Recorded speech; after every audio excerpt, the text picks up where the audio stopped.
નમસ્કાર મિત્રો, સ્વાગત છે યુટ્યુબ ચેનલ મિશન ગવર્મેન્ટ એક્ઝામની અંદર। આજના વિડીયોની અંદર વાત કરીશું આપણે આજે ટાટ સેકન્ડરી અને હાયર સેકન્ડરીની જે પરીક્ષા આવી રહી છે મેન્સ માટે તેના માટેનો ખાસ નિબંધ રમતગમત અને શિક્ષણ। તો શરૂ કરીએ આજનો વિડીયો। ખેલે તે ખીલે અને જે ખીલે તે જ સાચા અર્થમાં જીવે। આજનો યુગ એ જ્ઞાન, વિજ્ઞાન અને અતિ તીવ્ર સ્પર્ધાનો યુગ છે। સામાન્ય રીતે આજના સમાજમાં લોકો એવું માનતા હોય છે કે શિક્ષણ એટલે માત્ર પુસ્તકિયું જ્ઞાન મેળવવું, શાળાઓમાં જવું, પરીક્ષાઓ પાસ કરવી અને મોટી ડિગ્રીઓ પ્રાપ્ત કરવી। પરંતુ વાસ્તવમાં સાચું શિક્ષણ એ છે જે મનુષ્યના વ્યક્તિત્વનો સર્વાંગી વિકાસ કરે, જેમાં તેના શરીર, મન અને આત્મા ત્રણેયનો સમન્વય હોય। આ સર્વાંગી વિકાસની પ્રક્રિયામાં રમતગમત એક અનિવાર્ય અને અત્યંત મહત્ત્વનો ભાગ છે। પ્રાચીન સમયમાં આપણા સમાજમાં એક બહુ પ્રખ્યાત કહેવત હતી કે ભણશો ગણશો તો થશો નવાબ, રમશો કૂદશો તો થશો ખરાબ। પરંતુ આજના આધુનિક અને વૈજ્ઞાનિક યુગમાં આ વલણ સંપૂર્ણપણે બદલાયું છે। આજે શિક્ષણ અને રમતગમત એ એક જ સિક્કાની બે બાજુઓ જેવા બની ગયા છે અને બંને બાજુઓ એકબીજાના પૂરક છે। શિક્ષણ મગજને તેજ બનાવે છે, જ્યારે રમતગમત શરીરને તંદુરસ્ત રાખે છે। એક પ્રખ્યાત અંગ્રેજી કહેવત છે કે સ્વસ્થ શરીરમાં જ સ્વસ્થ મનનો વાસ હોય છે।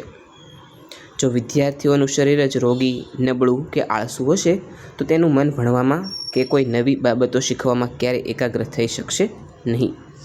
રમતગમત દ્વારા શરીરમાં લોહીનું પરિભ્રમણ ખૂબ જ ઝડપી અને વ્યવસ્થિત બને છે, જેના કારણે મગજને વધુ પ્રમાણમાં ઓક્સિજન મળે છે। આ પ્રક્રિયા વિદ્યાર્થીની યાદશક્તિ, એકાગ્રતા અને તાર્કિક વિચારવાની ક્ષમતાને તીવ્ર બનાવે છે। આમ, જો કોઈ વિદ્યાર્થી શિક્ષણના ક્ષેત્રમાં શ્રેષ્ઠ પ્રદર્શન કરવા ઈચ્છતો હોય તો તેના માટે રમતગમત અને શારીરિક શ્રમ ખૂબ જ જરૂરી બની જાય છે। શરીર સશક્ત તો મન મજબૂત, ભણતર સાથે રમત એ જ સાચું અદ્ભુત। વર્ગખંડમાં શિક્ષક જે જીવન મૂલ્યો, પુસ્તકો અને વાર્તાઓ દ્વારા શીખવે છે, રમતનું મેદાન તે મૂલ્યોનો પ્રાયોગિક પાઠ ભણાવે છે। રમતગમત વિદ્યાર્થીને માત્ર રમતા જ નહીં પણ જીવન જીવતા શીખવે છે। દરેક રમતના પોતાના ચોક્કસ અને કડક નિયમો હોય છે। ખેલાડીએ ગમે તે પરિસ્થિતિમાં જીતવાની લાલચમાં કે હારના ડરમાં પણ તે નિયમોનું પાલન કરવું જ પડે છે। આ આદત વિદ્યાર્થીને વાસ્તવિક જીવનમાં પણ એક શિસ્તબદ્ધ અને કાયદાનું સન્માન કરનાર નાગરિક બનાવે છે। આ ઉપરાંત ક્રિકેટ, ફૂટબોલ, વોલીબોલ કે કબડ્ડી જેવી રમતોમાં કોઈ એક વ્યક્તિ ક્યારેય મેચ જીતી શકતો નથી, તેમાં આખી ટીમનો સંયુક્ત સહયોગ જરૂરી હોય છે। આનાથી વિદ્યાર્થીઓમાં સ્વાર્થવૃત્તિ દૂર થાય છે અને તેમનામાં પરસ્પર સહકાર તથા ટીમવર્કની ભાવના કેળવાય છે, જે ભવિષ્યમાં નોકરી કે વ્યવસાયમાં ખૂબ જ ઉપયોગી સાબિત થાય છે। રમતગમતનું સૌથી મોટું પ્રદાન એ છે કે તે વ્યક્તિને હાર જીત સ્વીકારવાની ક્ષમતા એટલે કે ખેલદિલી શીખવે છે। વાસ્તવિક જીવનમાં હંમેશા સુખ કે સફળતા જ નથી મળતી, ક્યારેક નિષ્ફળતાનો સામનો પણ કરવો પડે છે। રમતગમત બાળકને જીતમાં વિનમ્ર રહેતા અને હારમાં નાસીપાસ થયા વગર પોતાની ભૂલોમાંથી શીખીને ફરીથી બેઠા થઈને લડતા શીખવે છે। આ ખેલદિલી જીવનના મોટા મોટા સંઘર્ષો અને મુશ્કેલીઓ સામે અડીખમ ઊભા રહેવાની આંતરિક તાકાત પૂરી પાડે છે। મેદાનની ધૂળમાં જે પરસેવો વહાવે છે એ જ જિંદગીની પરીક્ષામાં ટોપ કરી બતાવે છે। આજના આધુનિક સમયમાં વિદ્યાર્થીઓ પર હોમવર્ક, ટ્યુશન, અસાઇનમેન્ટ્સ અને પરીક્ષાઓમાં સર્વોચ્ચ ગુણ લાવવાનું ભારે માનસિક દબાણ રહેતું હોય છે। આ માનસિક તણાવ અને ચિંતાના કારણે આજના બાળકો નાની ઉંમરે જ અનેક માનસિક સમસ્યાઓ અને ડિપ્રેશનનો ભોગ બનતા જોવા મળે છે। આવા ગંભીર સમયે રમતગમત એ એક અદ્ભુત તણાવ મુક્ત કરનાર સાધન તરીકે કામ કરે છે। આખો દિવસ ભણ્યા પછી સાંજના સમયે માત્ર એકાદ કલાક મેદાન પર દોડવાથી કે મનપસંદ રમત રમવાથી મન હળવું ફૂલ થઈ જાય છે અને શરીર નવો ઉત્સાહ અનુભવે છે।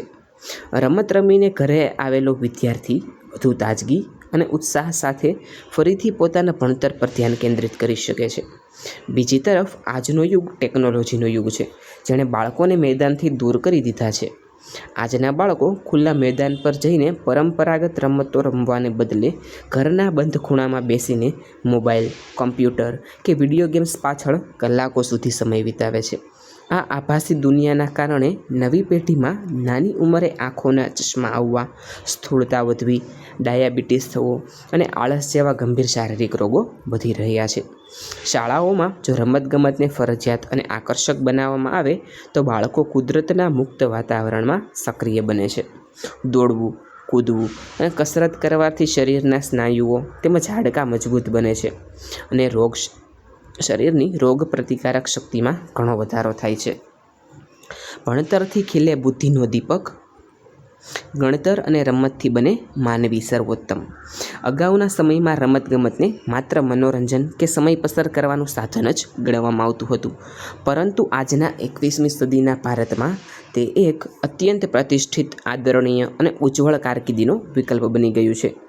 સરકાર પણ હવે વિવિધ યોજનાઓ જેવી કે ખેલો ઇન્ડિયા અને સ્પોર્ટ્સ ઓથોરિટીના માધ્યમો દ્વારા ગામડાઓ સુધી છુપાયેલી રમતગમતની પ્રતિભાઓને શોધીને તેમને આંતરરાષ્ટ્રીય સ્તરનું પૂરતું પ્રોત્સાહન અને સુવિધાઓ આપી રહી છે. વિશ્વભરમાં દેશનું નામ રોશન કરનારા ખેલાડીઓએ સાબિત કરી દીધું છે કે રમતગમતના ક્ષેત્રમાં પણ સર્વોચ્ચ શિખરો સર કરી શકાય છે.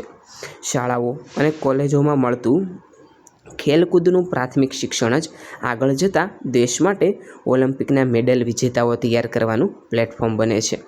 નિષ્કર્ષ રૂપે કહી શકાય કે શિક્ષણ એ જો માનવ જીવનનો મજબૂત પાયો છે તો રમતગમત એ પાયાને આજીવન ટકાવી રાખનારું પોષણ છે.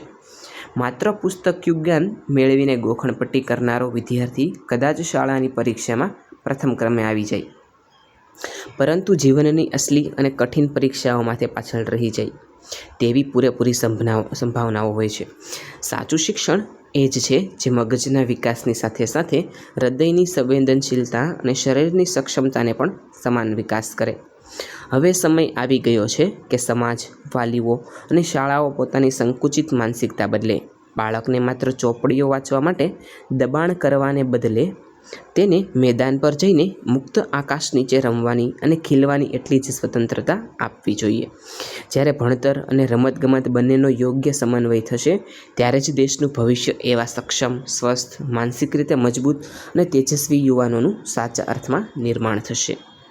આવો સૌ સાથે મળીને એક નવો સંકલ્પ લઈએ. ભણતરની સાથે રમતગમતને પણ જીવનનો હિસ્સો બનાવીએ. વિદ્યાર્થી મિત્રો, આ હતો આજનો આપણો નિબંધ રમતગમત અને શિક્ષણ. આજનો વિડીયો આપને કેવો લાગ્યો છે એ નીચે કોમેન્ટ સેક્શનમાં જરૂરથી જણાવજો. સાથે આવતા તમે જો ચેનલની અંદર નવા હોય તો ચેનલ લાઇક, શેર અને સબસ્ક્રાઈબ કરવાનું ના ભૂલતા. આવા જ એક અન્ય નવા વિડીયો સાથે આવતીકાલે ફરીથી મળીશું. Thanks for watching.